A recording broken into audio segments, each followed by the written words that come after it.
Anyone can draw cartoons. Take a pen and a paper and draw with me.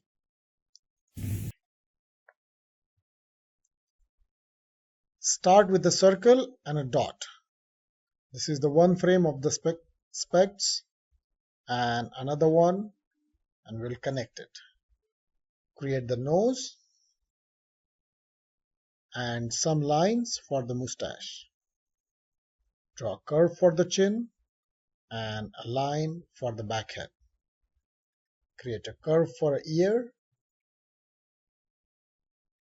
and line for the frame of the specs. Add some hair. Create a curve for a bald head. Create a curve for the neck and two lines for the shoulders. The cartoon is ready.